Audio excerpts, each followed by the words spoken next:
Another quality start, another zero. Justin Wrobleski is becoming undeniable, and the Dodgers needed every bit of it in a 1-0 win.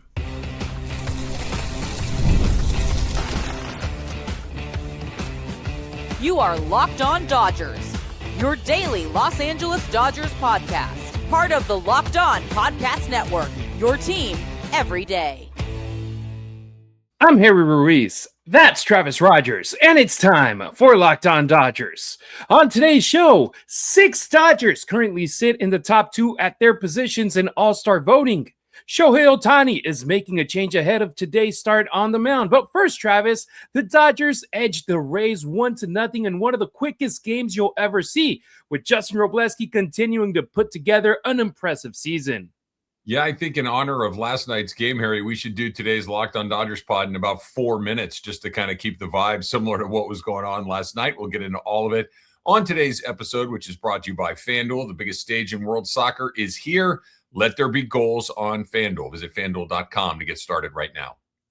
Robo dominates as the Dodgers win a blink and you miss it type of game, because if you stepped away for a little while Tuesday night's game was going on, there was a good chance that you missed half of it. The Dodgers and Rays wrapped up 9 innings in just 1 hour and 52 minutes. The fastest 9 innings Dodgers game in more than 3 decades. And the biggest reason here, Justin Wrobleski, Drew Rasmussen, they got into a pitching duel at Chavez Rabin. But for us, the most important part, it's Robo. Another start, another 6 scoreless innings. Wrobleski is far from simply filling a spot at the rotation like he was when the season started. He's become not only a part of this team in 2026, Travis, he's an important one.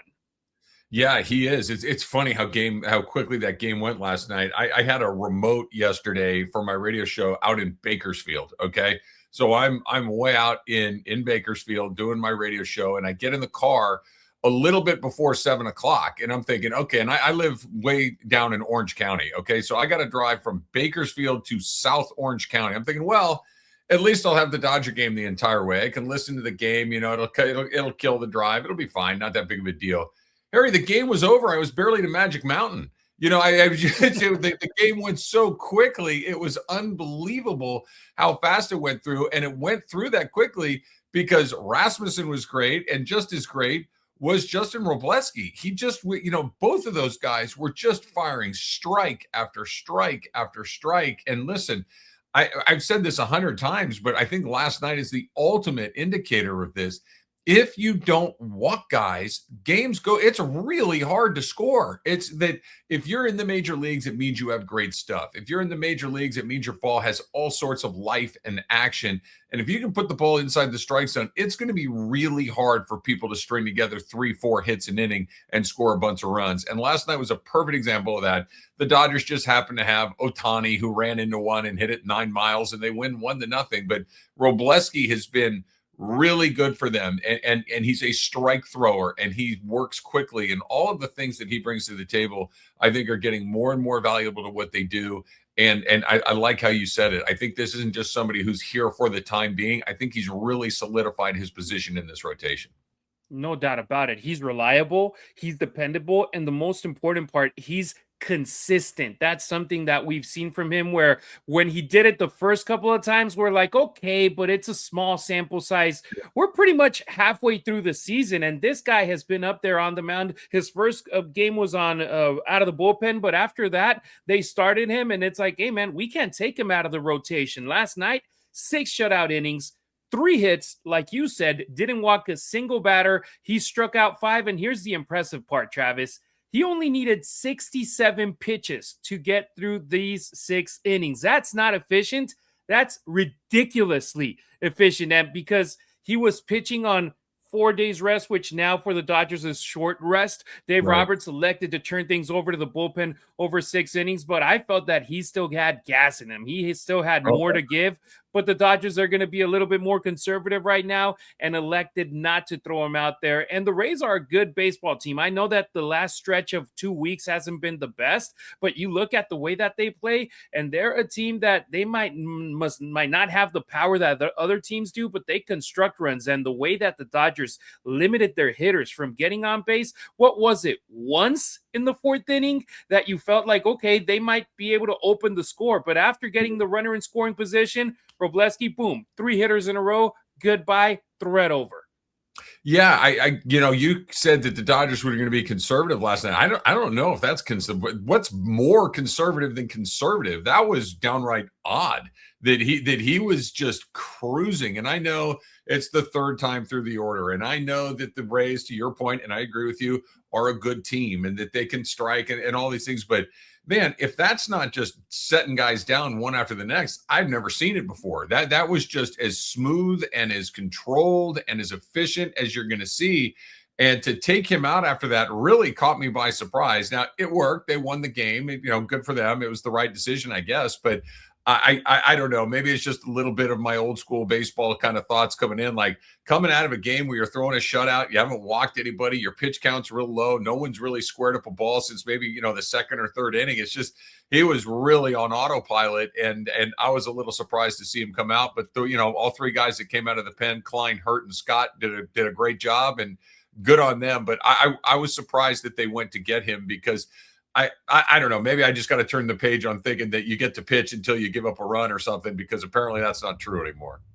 And let's remember also, last Thursday in Pittsburgh, he left the game with a right hamstring contusion. So that could also be another part of the equation where it's like, okay, he's got 4 days rest. He's been pitching mostly on 5 days rest. He had that right hamstring contusion. Let's not just go out there and risk it. Let's be able to give the ball to the bullpen. And the bullpen, they took care of the rest of the game. Will Klein, he worked around a walk.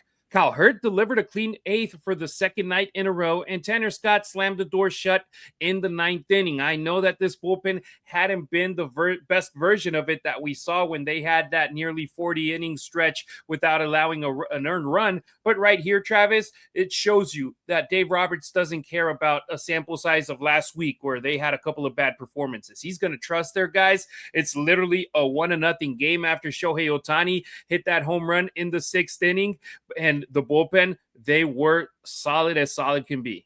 Think about the 3 guys that came out of the pen. Think about how, you might have viewed those 3 guys at the start of the season, that there are 3 guys that Klein, we talked about him a little bit yesterday. I don't think that a lot of people thought that Klein would be an important part of this bullpen this year. I didn't think Klein would make the team, and now he might be one of their most reliable relievers all season long.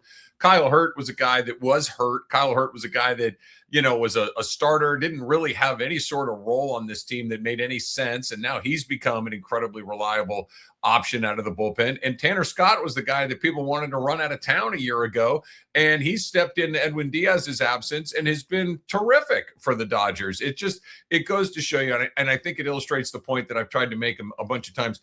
Bullpens are wildly unpredictable. They are almost never the same from one year to the next. The guy that has a bad year could have a great year. The guy that had a great year can have a bad year. It is all over the map. The guys that are like Trevor Hoffman and Mariano Rivera and Kenley Jansen for a long time, they're so rare where they give you the same performance year after year. It's much more like this, where Edwin Diaz is up and down. Tanner Scott is up and down. Like, the up and down is normal for a relief pitcher.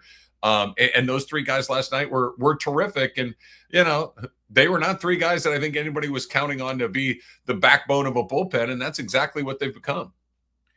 Meanwhile, Shohei Ohtani, we mentioned it. He provided all the offense the Dodgers needed. 1 swing, 1 mistake from Drew Rasmussen, 1 run, game over. But you still look at that line from Rasmussen: 7 innings, 6 hits, 1 run, 7 strikeouts, no walks. If you ask him before the game that this was going to be his line, he would have taken it in a heartbeat. Unfortunately for the Rays, the Dodgers, they were able to, with their pitching and their defense too yesterday, Travis, you were able to see Mookie Betts, you were able to see Max Muncy get great plays. Obviously, Freddie Freeman at first base, he's fantastic. And a lot of weak contact that Justin Wrobleski induced yesterday. The way that he pitches, it just brings him confidence, and he's not going to let the opposing team to just be able to hit balls out to the outfield very often. So good win. Dodgers win the series. Shutout, Travis, their 9th of the season. I was doing the math while feeding my baby earlier today, and it's nearly 20% of the wins for the Dodgers this season have come without allowing a run. Their pitching this year is ridiculous. And Yeah. we still don't have Snell and Glasnow. I was just going to say, and their pitching is probably not as good as it could be, right? It has been exceptional that Ohtani has been brilliant. Yamamoto has been brilliant. We talked about Wrobleski and how much consistency that he's brought to the rotation. But think about it. Roki Sasaki's kind of been all over the map. Same thing for Emmett Sheehan. He's kind of been all over the map. Those two guys have been, quite frankly, kind of typical fourth and fifth guys that are just kind of, some days are good, some days aren't good. Eric Lauer has filled in really admirably in the opportunities that he's gotten as well. But they have they have a two-time Cy Young Award winner on ice. They've got an all-star in Tyler Glasnow on ice. They've got other options, guys like River Ryan that haven't pitched. Gavin Stone, we never even say his name, and he's been shut down. He was their best pitcher 2 years ago. Like this is just such an embarrassment of riches, and they're taking advantage of it. This is what you're supposed to do. Get some quality starting pitching, put some runs on the board, let a bullpen that's good enough close the door on the days that it needs to be closed. It is exactly what you would hope as a baseball fan. And like you said, like I've said, it's not the full picture. The full picture is still on the IL, and hopefully they get it back before the end of the season. No doubt about it. And look, the Dodgers don't often win games where they score just one run, but when your starter is dealing the way that Wrobleski was dealing Tuesday night, one can be enough. So we want to hear from you. How much trust do you have in Justin Wrobleski right now? Has he earned your confidence as a rotation piece moving forward? Drop your take in the comments or let us know on any of our social networks, or also hit up the Locked On Dodgers listener line, 2793-LOCKED. We want to hear where you stand. Coming up on Locked On Dodgers, Shohei Ohtani is starting today, but for the first time in over a month, he won't be hitting.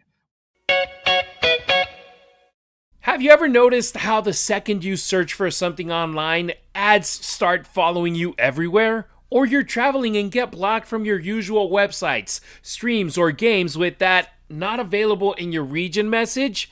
That's why more people are turning to Proton VPN. It's a secure VPN that protects your privacy, keeps your data safe on public Wi-Fi, and lets you access the internet the way it should be, open and on your terms. Backed by strong European privacy laws and independently verified no-logs policy, Proton VPN focuses on protecting users, not tracking them. In baseball, we're always looking for an edge. The same applies online. Proton VPN gives you control and peace of mind. It's frustrating when you're on the road and can't access what you need. Proton makes those roadblocks disappear. Get started now with 70% off a 2-year plan at protonvpn.com/lockedonmlb. That's PROTON VPN.com/lockedonmlb. If you've got a sweet tooth like I do, you know how tough it is to find that perfect treat without all the sugar. That's why Cotton Candy 5-Hour Energy Shots bring that nostalgic flavor back in a whole new way.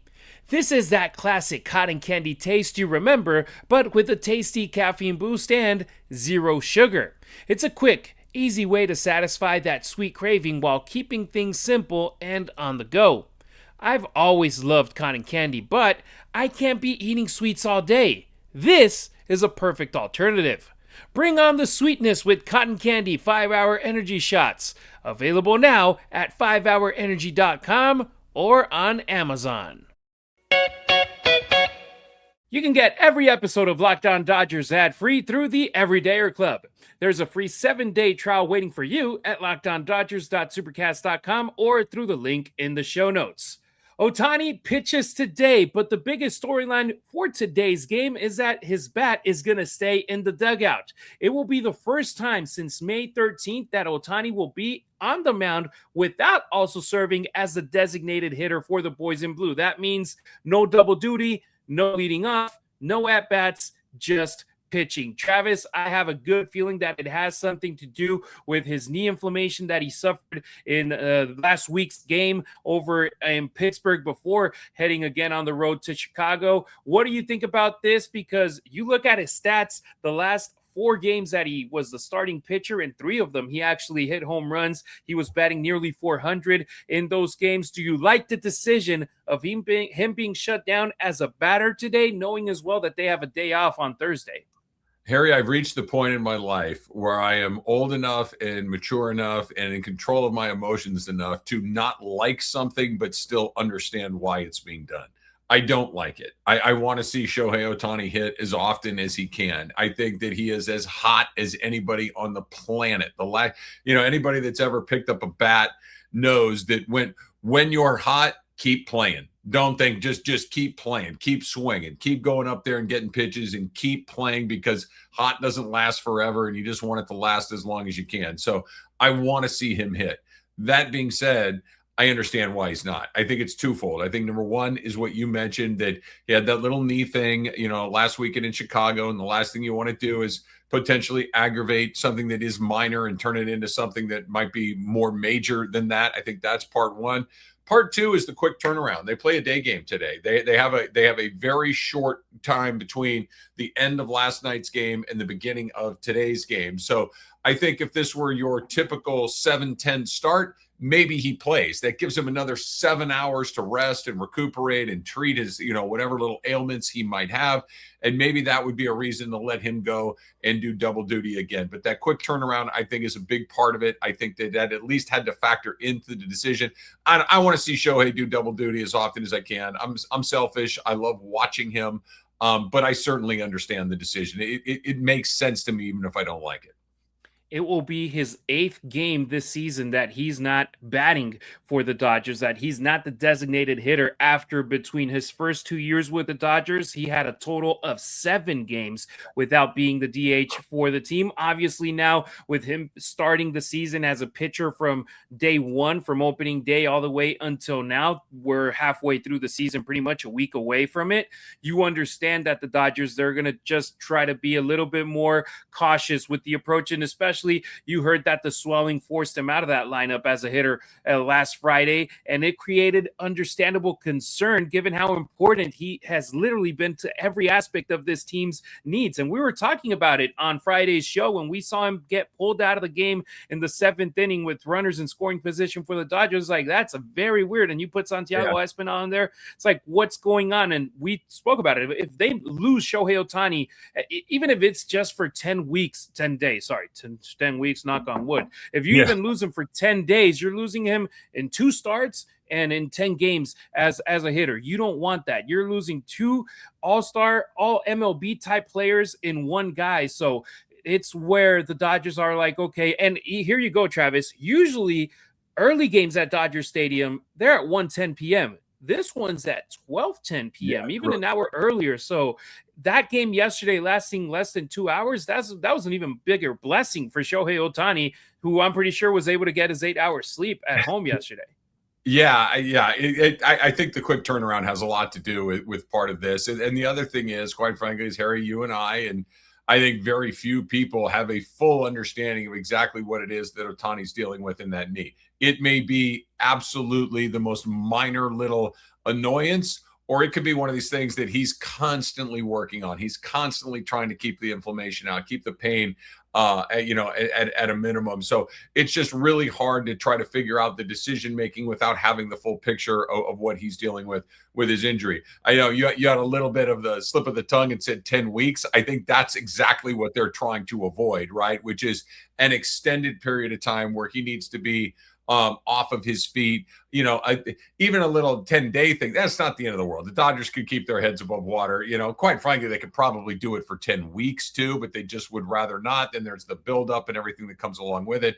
But I understand what they're doing. I am a selfish baseball fan. I want to watch the greatest player ever do what makes him the greatest player ever, which is do the two-way duty. But the Dodgers are here to try to win the World Series for the 3rd year in a row. To do it without Ohtani gets far more difficult. So if they need to take their foot off the gas every once in a while just to let him chill out, then I certainly can respect that. Yeah, he resumed throwing yesterday. He did a light bullpen session, and the Dodgers, they feel comfortable enough to let him out there on the mound today. So that's a positive sign, but it's also understandable that they want to lighten his load today. It's a day he's already starting as one of your aces. Let him be off of his feet and let him just focus on that situation. And as I said, they have a day off on Thursday as well. So you're able to stack up pretty much 48 consecutive hours of Shohei Ohtani without having to swing a bat for him. Let's see also, Travis, you mentioned it. On one side, it's great. He won't be able to focus on that. But on the other side, he's hit home runs in 4 out of the last 6 games for the Dodgers. He's on an absolute tear. June seems to be his favorite month, but in reality, it's been since May 12th that he has been red hot. Hopefully, this little rest doesn't mess with him because the Dodgers need him healthy for October. That's what we say all the time. They want him to be at his best when it matters most,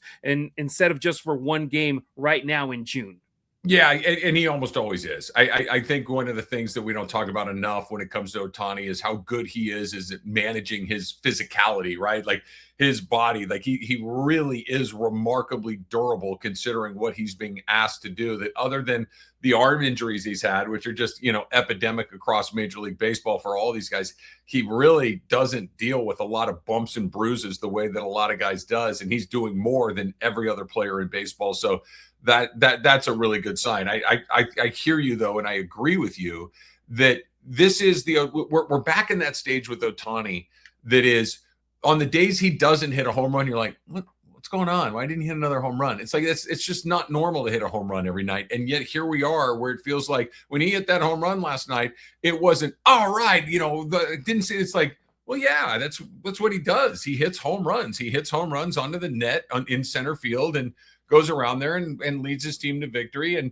he'll hit a home run tomorrow and the day after that and the day after that and the day after that. We've kind of gone into that where we're just expecting the unexpected all over again. And that's what he does. That's how he changes your expectations. And that is my only rub, is that even Ohtani is subject to a little bit of the baseball gods. And when you are hot, stay hot. And the only way you stay hot is to continue to play. So we've seen him take some time off before, and he comes back and he looks great all over again. So I'm not that worried about it along the way. But when I see a guy that's firing the way that he is, I really don't want to see him out of the lineup. And I'm going to share a quick stat that I don't like, but it's the numbers and they don't lie. The lineup has scored just 6 total runs across the last 3 Ohtani starts where he wasn't in the batting order. So that doesn't automatically mean that today's offense will struggle, but it does highlight how much production disappears when the best hitter in baseball isn't penciled into the lineup. But still, if resting the bat for one day helps you preserve both the hitter and the pitcher, it's hard to argue with the decision, even if we don't like it. Yeah, I get what they're doing. It makes perfect sense. The long term is always more important than the short term. Ohtani's going to be just fine offensively. He can take a day off here or there. It's just that I think you, me, and the vast majority of Dodgers, yeah, cool, I get it, but we want to watch him hit. It's a very selfish reaction, understandable reaction, but a selfish one nonetheless. I want to see him hit too.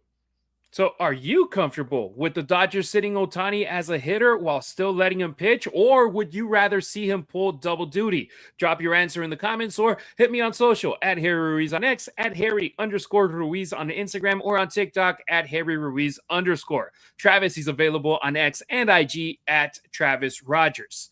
Next on Locked On Dodgers, the first All-Star voting update is out, and the Dodgers, their fans, are making their presence felt. Baseball players are known for their routines, whether it's the lucky jersey, a pregame ritual, or sticking to the same preparation every day. Consistency matters. And when it comes to hair thinning, there can be a lot of products out there that make promises, but not always a lot of confidence behind them. That's why more people are looking for solutions backed by real science and trusted experts. Nutrafol is the #1 dermatologist recommended hair growth supplement brand and the official hair growth partner of Major League Baseball. And what really makes Nutrafol stand out is that it's not a one-size-all-fits approach. It's designed to fit into your routine while addressing the root causes of thinning, and with personalized solutions as well. So what, is the big thing is that Nutrafol acknowledges that everyone's situation is different. Having formulas designed for different stages and needs makes a lot more sense than expecting the same product to work exactly the same for everyone. So find out why Nutrafol is the only hair growth supplement brand trusted by MLB. And for a limited time, Nutrafol is offering our listeners $10 off your first month subscription and free shipping when you visit Nutrafol.com and enter the promo code LOCKEDONMLB. The biggest stage in world soccer is here, and every match feels like it has the potential for a memorable moment. One goal can completely change the energy of a game, shift momentum, and alter the outcome in an instant. That's what makes tournament soccer so exciting, from the opening whistle to the final kick. And right now, FanDuel is giving fans another reason to stay locked into every match with every goal pays. Bet on a match and get bonus bets for every goal scored in that match. More goals means more bonus bets. All you have to do is turn on your token. And I've been getting super into the World Cup. It's just so much fun. And all of a sudden, you find out that you're so engaged in these matches, you're not even quite sure why. So you're looking for those things. And all of a sudden, offense becomes everything because you get the benefit from each goal scored. So from the opening whistle to the final kick, let there be goals on FanDuel. Visit FanDuel.com right now to get started. Are you new here? Welcome. Everydayers, you already know you're the heartbeat of our show. It's easy and free to help us out. Subscribe and like our content on YouTube. Drop a 5-star review on Apple or Spotify and hit up the Locked On Dodgers listener line. 2793-LOCKED. That's 279-356-2533. The Dodgers are taking over the All-Star ballot. The first All-Star voting update is here, and Dodgers fans have been busy, very busy, because the Dodgers currently have 6 players sitting in the top 2 at their respective positions, putting them in position to advance to the next phase of voting. And let's start with the obvious one, Shohei Ohtani. Nobody in baseball has received more votes, more than 1.1 million and counting, because if voting ended today, Ohtani would automatically earn the National League's starting designated hitter spot and enter the All-Star game as the leading vote getter in all of Major League Baseball. And Travis, spoiler alert, that's what's going to happen. Yeah, I got nothing to add to this. Yes, Shohei Ohtani is going to be the starting designated hitter in the All-Star game. Yes, he will, he should, and he will be for quite some time. Yes. There might be 1.1 million more votes once the next update is released with how Shohei Ohtani is the face of baseball right now. All right. Elsewhere, Freddie Freeman, he currently holds the lead at first base, and it's not a huge advantage, but it's enough to keep him in the driver's seat over Matt Olson and going into the next round and being the face-to-face to see who ends up being the starter. Travis, this is a good competition between the guy that used to be the guy in Atlanta and the guy that is now the guy in Atlanta. I think the thing that helps, it's funny, we were talking about this on my radio show yesterday, and this isn't exactly the topic here, but I think it's relevant to what we're talking about with Freddie Freeman specifically. The Dodgers as a group, I think, are looked at across baseball as the evil empire, the money that they spend, the success that they've had, the stars that they've acquired. And everyone's like, the Dodgers, those guys, they're ruining this, that, all that nonsense that you hear from non-Dodger people. But the individuals on the Dodger team, the actual player by player, there's not an unlikable guy in the mix. And there might not be a more likable player than Freddie Freeman. Everybody likes Freddie Freeman. Even if you can't stand the Dodgers, nobody dislikes Freddie Freeman. Everybody understands who he is, how he plays, what he goes about his business, that this is the most consistent performer, the nicest guys, the guy that chats everybody up at first base. He's good with the media. Like, everybody loves Freddie. And then, of course, Freddie's a great player. So that he's in the mix at first base is no surprise. Like you mentioned, a little wrinkle there that he's competing with the Atlanta Braves first baseman Matt Olson along the way, who's having a really nice year.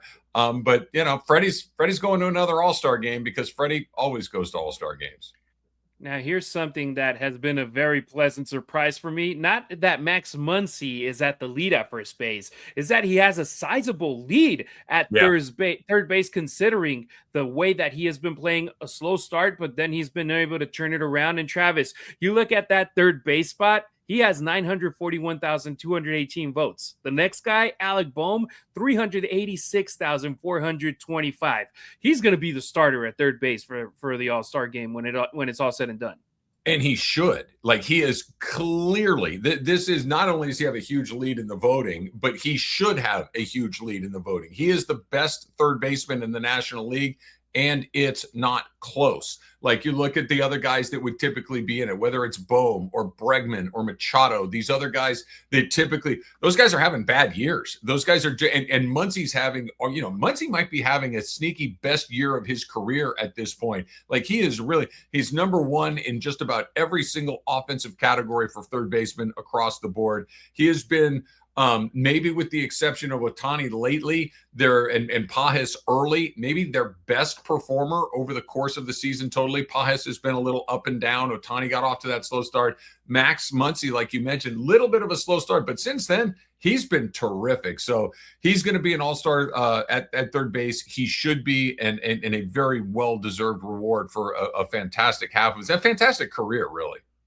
And defensively, I feel that this might be his best season in the big leagues for him as well. So shout out to Max Muncy. And then there's Andy Pages. He continues to be one of the biggest success stories on this roster. He's built a substantial advantage among outfielders and remains in excellent shape. And Travis, that's one that I'm really hoping that he gets that all-star nod, because last year we felt like he was robbed. This year, he's leaving no doubt out there. I think he's going to get in, and I think he should get in. He's cooled off a little bit, which is normal. This is the way that it goes, and this is especially for a young player, and Andy Pages is still a young player. The maturation of your game to find that level and to be able to kind of sit in that pocket. Usually you get guys that get hot, they cool off, they get hot, they cool off. And that what makes guys like Muncy and Freeman and Ohtani and Will Smith most years, that they just kind of, you know, their curves are small like this. They're not those big loopy ones. And Pages is flattening out those curves a little bit. He still has some pretty big discrepancies from the best version of himself to the not best version of himself, but he's going to go to Philadelphia, and he should. He's had a really, really good year, and an all-star bid would be well deserved. The other two Dodgers currently sitting in qualifying spots are Mookie Betts and Will Smith. And look, Betts, he's running second at shortstop and remains within striking distance of the lead, but he's having a very bad season. Will Smith, on the other hand, he's second among catchers, although he'll need a stronger push if he wants to overtake Atlanta's Drake Baldwin, who has a big lead. And even Will Smith has had a below his own standards type of season. But this just goes to show you, Travis, Dodgers fans, they're going to support their own guys, even if they're not having the best of seasons, and they're going to be competing for the all-star voting. And once the next break comes through and it's the finals, I feel that it's going to be the Dodgers versus the rest of baseball, and the fan of every other team is going to be voting not for their guy. They're going to be voting just for whoever's competing against the Dodgers. Yeah, I think you're probably right about that. I think that the collective, I'm tired of these guys, will probably kick in at some point, just to kind of, Mookie's had a lousy season, and there's really no other way to put it. He's really not played particularly well, especially offensively. He's just not doing it. That is you get your ballot and you're looking, oh, I know that name, click Mookie Betts, because if you're actually following baseball this year, there's no argument to be made that he should be an all-star. Will Smith, kind of the same boat, just he's been nicked up. He just hasn't been quite himself. I still think that by the time we get to the end of the year, Will Smith will be an incredibly important part of what they do. I think Will Smith might be the best catcher in the National League. He just hasn't been the best catcher in the National League through the first half of this season. If he gets in, good for him. You know, certainly an award of reputation and of excellence over many years. But for 2026, Will Smith is not your National League All-Star catcher. He just hasn't had that kind of season. 100% agree. And let's talk Teoscar Hernandez. He's fifth, and because he's an outfielder, there's 6 guys that qualify to the next round in the outfield, so he would still be in the next round. The 2 Dodgers players that aren't in the top positions to be able to qualify, no surprise, Kyle Tucker, even though he's only 37,000 votes away from Jordan Walker to be into the next round of voting. And at second base, Ha-Seong Kim. He's out there as well. He's 4th place. He's around 50,000 votes away from Bryson Stott, and he's only played 43 games this year, and he's currently in AAA. That just goes to show you, Travis, it's about fans showing love to their own guys, not much of thinking, oh, he's the best player out there. They're just going to vote for every player on their own team. Yeah, I understand it, and I get it. I like to look at those all-star ballots a little more strategically, and I'm as big a Dodger fan as anybody else, and there will be plenty of Dodger representation in Philadelphia when this game comes around in a little less than a month along the way. But I've never understood. I'm voting for that guy just because he's on my team. The guy's not even in the major leagues. he's back in AAA. And Teoscar Hernandez, I'm a huge Teo fan, and I would love to see him get another All-Star bid, but he has not been one of the 3 or 5 or 6 best outfielders in the National League this year. He just hasn't. And Tucker, come on, man. I want to end this podcast in a positive note. I want to be in a good mood heading into the rest of my day. So we'll just say that Kyle Tucker needs to do some work to be considered an all-star this season. A real all-star, not just one that gets voted in. And Right. look, there's still plenty of voting left. A lot can change between now and the end of phase 1, but if things continue trending this way, the Dodgers could once again have one of the largest all-star representations in all of baseball. So let me throw this one to you. Which Dodgers player deserves the biggest all-star voting push right now? Let us know in the YouTube comments, reach out on social media, or let us know through the Locked On Dodgers listener line, 279-3-LOT. All right, that's going to do it for today's episode. Thank you for making Locked On Dodgers your first listen of the day, and thank you for making Locked On the #1 sports podcast network. We'll be back on Thursday, hopefully just to talk about a great pitching performance from Shohei Ohtani, and not like last Friday where we were talking about off-the-field stuff and what happened, why did he leave the game. Let's just talk about baseball. If you're with us every day, check out the Everydayer Club. You'll get Locked On Dodgers completely ad-free, access to our members-only Discord, and more perks along the way. Join the party at lockedondodgers.supercast.com. If you're watching on YouTube, stick around and check out the 24/7 National Locked On Podcast Network YouTube channel. And if you're listening on audio, make Locked On MLB your second listen of the day. Travis and I appreciate you riding with us. Until next time, keep it real. Keep it Dodger Blue.